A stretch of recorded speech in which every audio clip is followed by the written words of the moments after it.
Hi, I'm Laura Flanders. This week on the show, author, activist Naomi Klein on the climate. The problem isn't carbon, she says, it's capitalism. And we go back into our archives and out into the streets to bring you a cacophony of people taking action. All that and my weekly commentary. This week, are we really going to let Wall Street bet on our planet the way they gambled on our homes?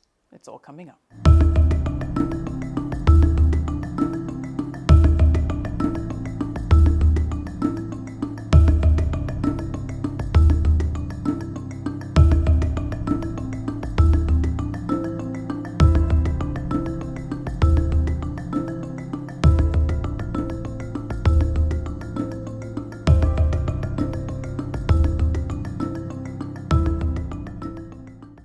Climate change doesn't need some shiny new movement that will magically succeed where others failed.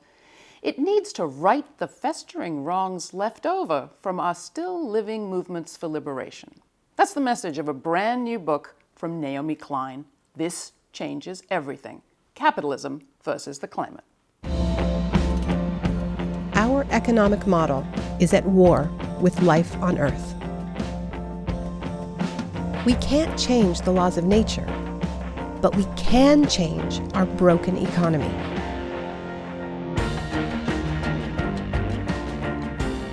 And that's why climate change isn't just a disaster. It's also our best chance to demand and build a better world.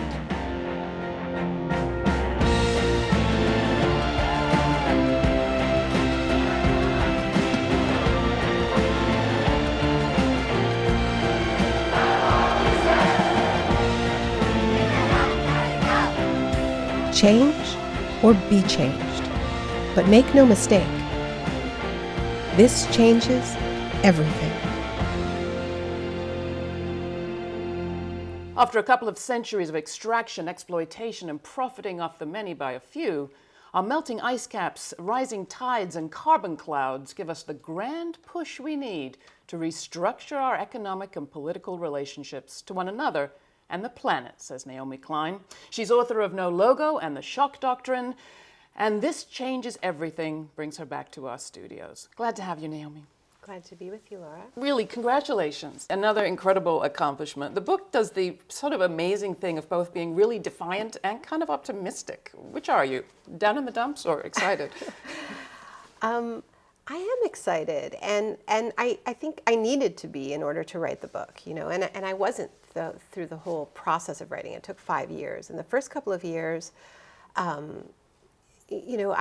almost didn't know who I was writing the book for, because there didn't seem to be a political context for it. And in the final couple of years of writing the book, I just started to see a real shift. And say at the end of the book, the resistance started rising so quickly I could barely keep up with it. And this is, on the one hand, it's this transnational space that sometimes gets called blockadia. Yeah, I like that term. Yeah, I like the term too. It comes from the struggle against the Keystone XL pipeline in Texas, where even though the northern leg has still been held off, the southern leg was built, and people tried to block it with their bodies.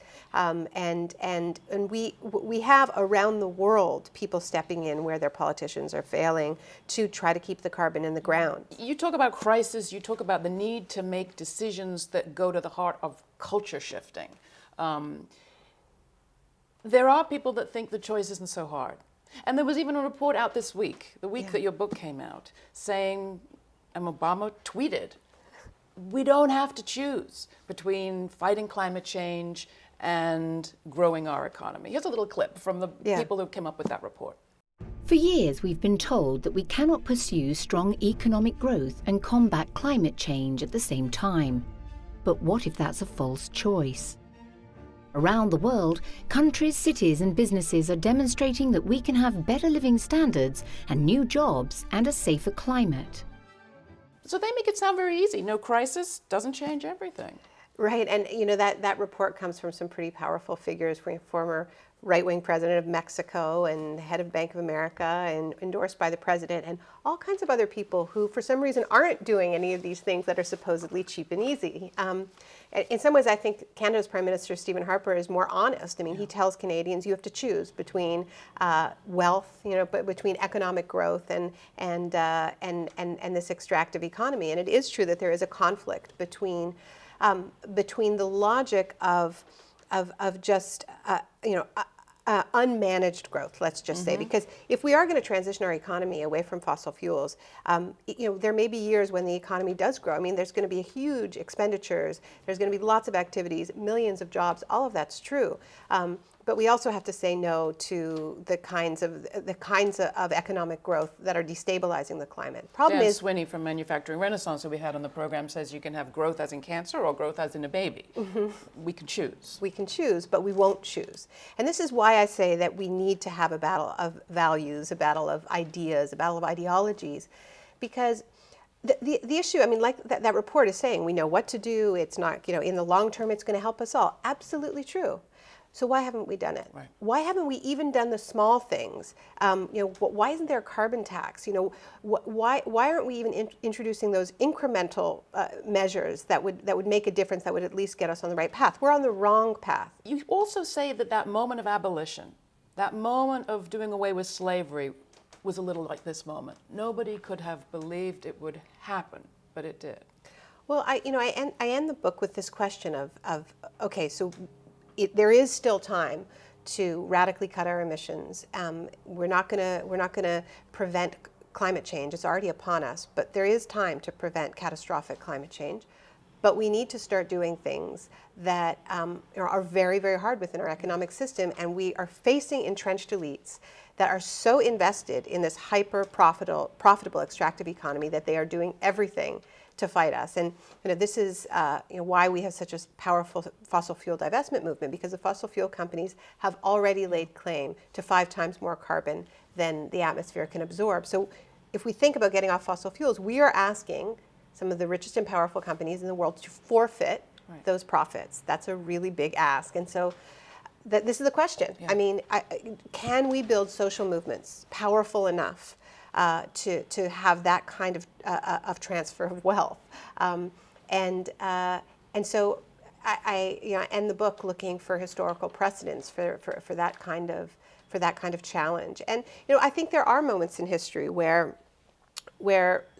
broad-based social movements have forced a real restructuring of the economy. And I think the 1930s is a moment that we can look to, when mass trade unionization forced a real shift in the balance of economic power.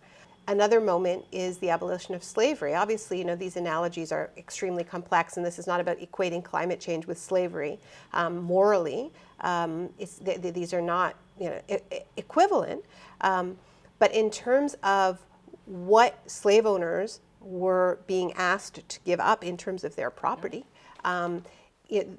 people have made that argument that in terms of actual wealth forfeited, and they fought like hell. Right. And this is one of the misunderstood stories of abolition in England.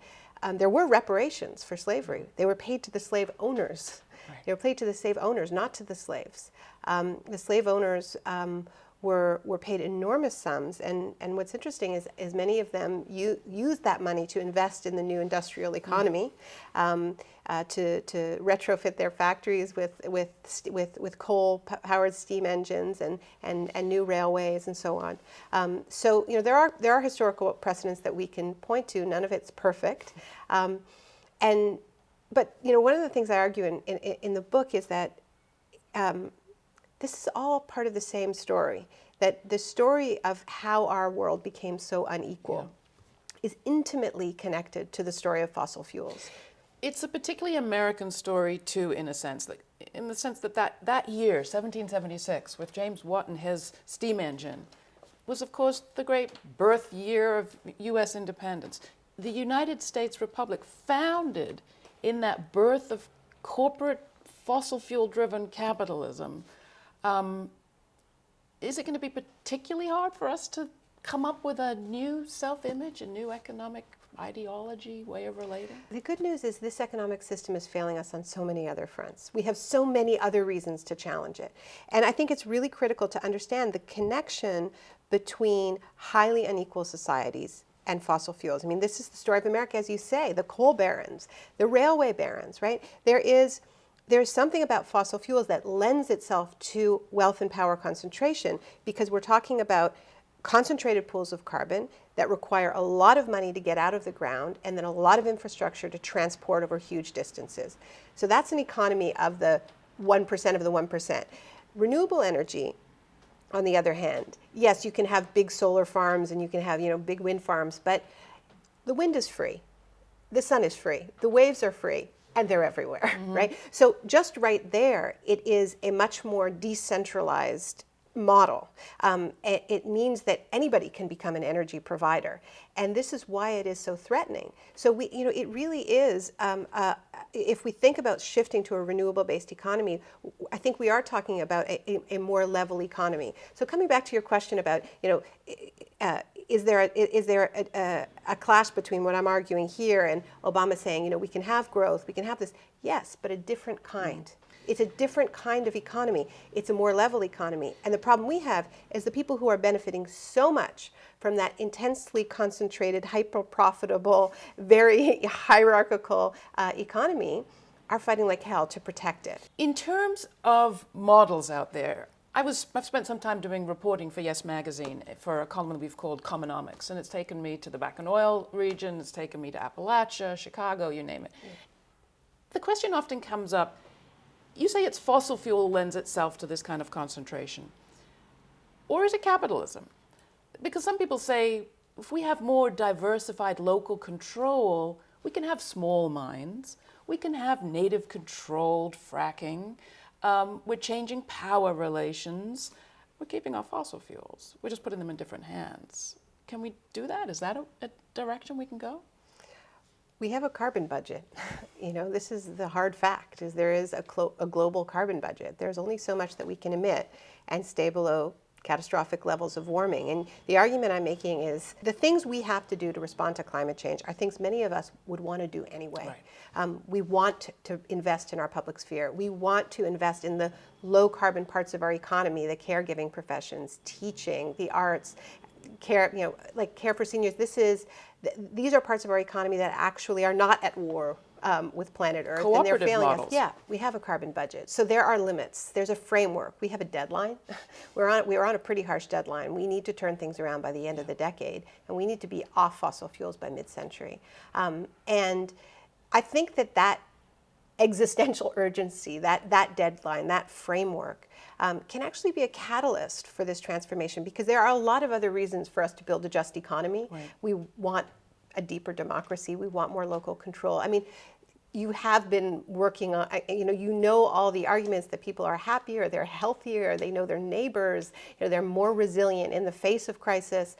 But I believe in deadlines. I believe deadlines do help. As somebody who's been involved in social movements my whole life, I think we've missed some moments, and I think just scaring people is not a motivating way to try to organize. I think if you just think you're going to scare the hell out of people by telling them we're headed for apocalypse, in fact, what they want to do is curl up in a ball, and they don't believe change is possible.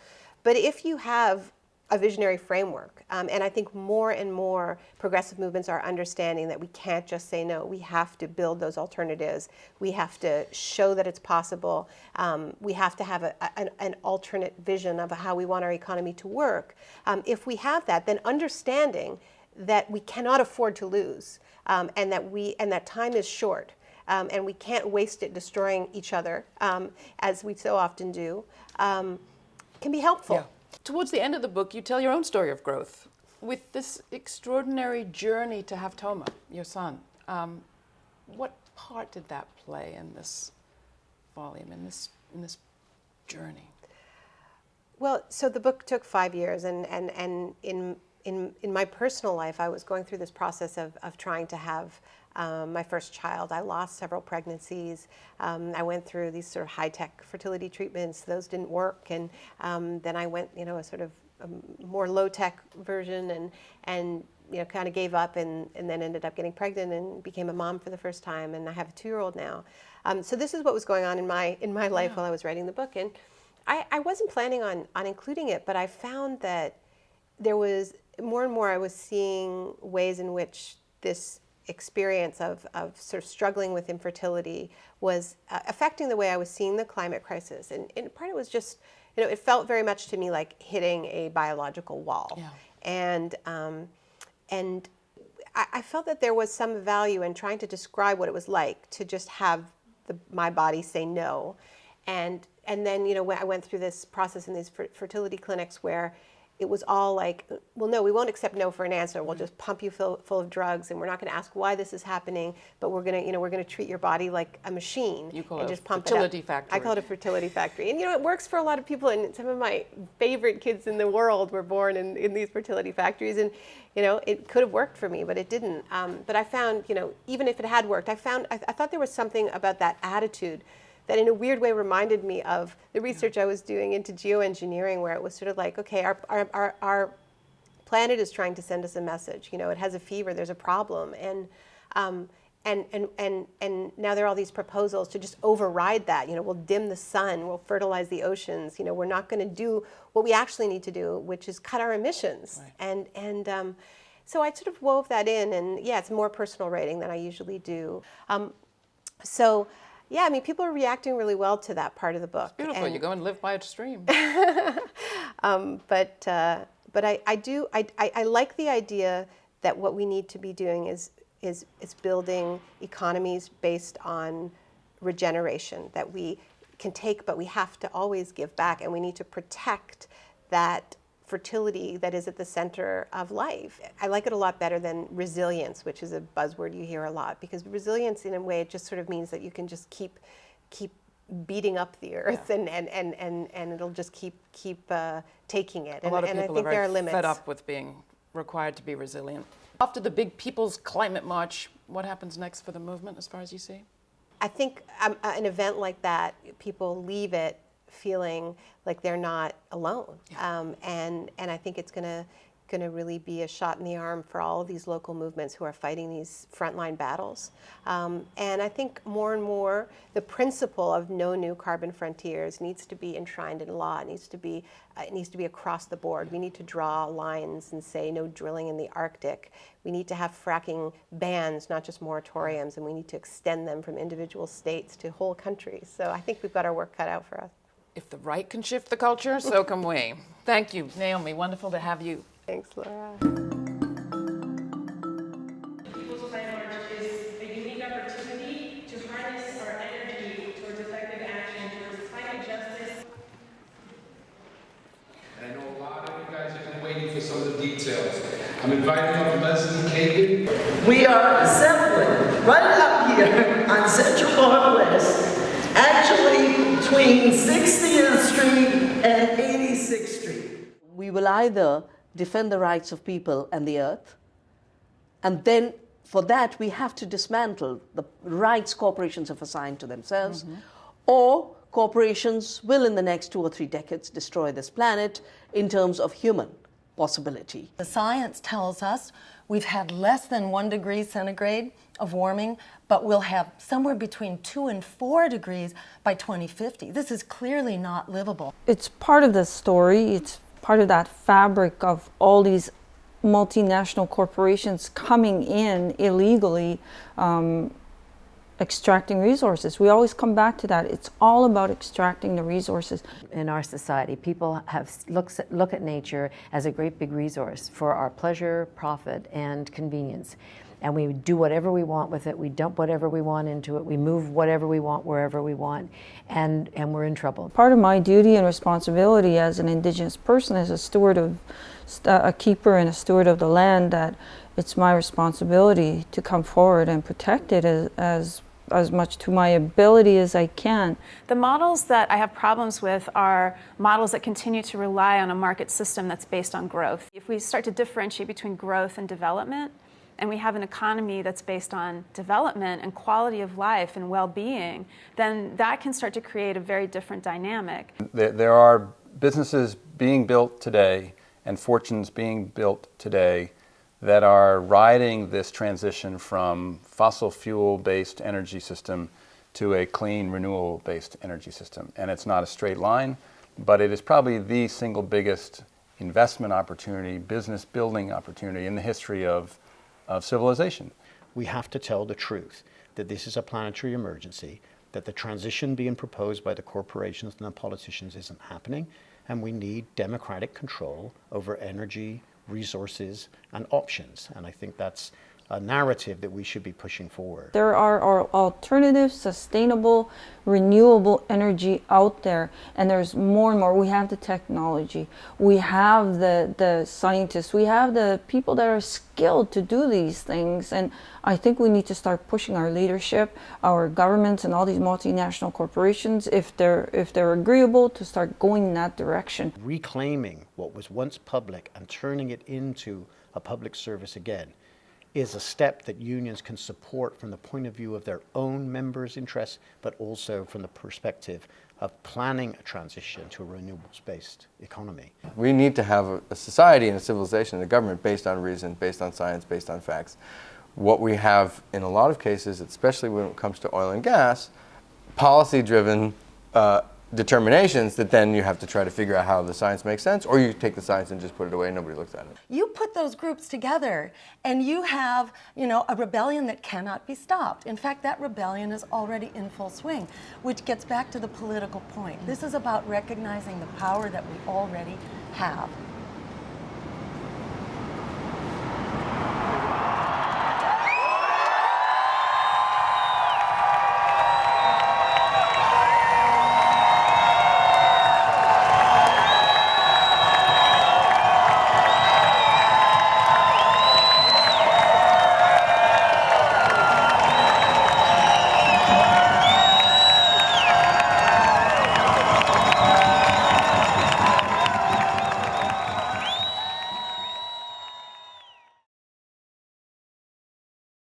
On Sunday, September 21st, huge crowds marched through Manhattan. More than 1,000 environmental justice, labor, faith, and grassroots groups mobilized and trod the many steps down the city's Upper West Side through Midtown to end up somewhere west of Penn Station.